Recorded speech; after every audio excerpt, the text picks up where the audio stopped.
शांति के गांव में एक बहादुर युवक था जिसका नाम था रोहन।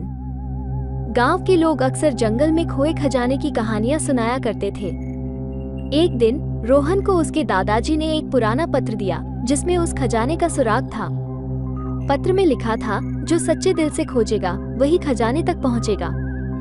अगली सुबह रोहन ने अपने सफर की शुरुआत की। वो पत्र के निर्देशों का पालन करते हुए गहरे जंगल में प्रवेश कर गया। जंगल में घुसते ही उसे एक पुरानी पेड़ पर कुछ अजीब निशान दिखे। उसने गौर से देखा और पाया कि यह एक नक्शा है जो उसे आगे के रास्ते की ओर संकेत दे रहा है। नक्शे को ध्यान से देखते हुए रोहन ने यात्रा जारी रखी। अचानक उसे रास्ते में एक छोटी सी गुफा दिखाई दी। गुफा के द्वार पर एक रहस्यमय प्रतीक अंकित था। रोहन ने गुफा में प्रवेश किया और अंदर पहुंचते ही एक तेज आवाज सुनाई दी, जो सच्चे दिल से आया है वही आगे बढ़ेगा। रोहन ने हिम्मत से आगे कदम बढ़ाए।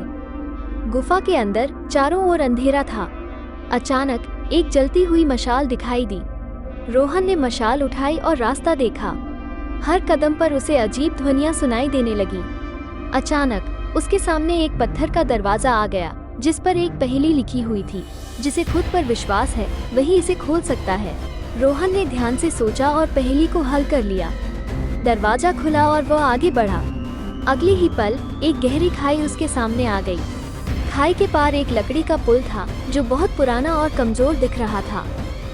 रोहन ने सावधानी से पुल पार किया। उसकी हर कदम पर दिल की धड़कन तेज हो रही थी।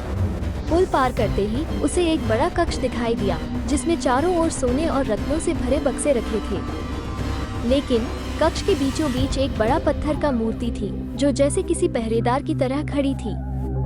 अचानक मूर्ति की आंखें चमक उठी और उसने गहरी आवाज में पूछा, तुम यहाँ क्यों आए हो?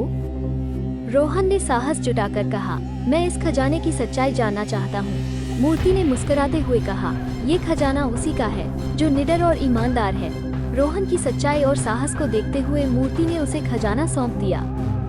इस प्रकार रोहन ने खजाना प्राप्त किया और गांव में लौटकर अपनी कहानी सुनाई। गांव वाले उसकी बहादुरी और सच्चाई की प्रशंसा करने लगे। कहानी का नाम, जंगल का रहस्यमय संदेश।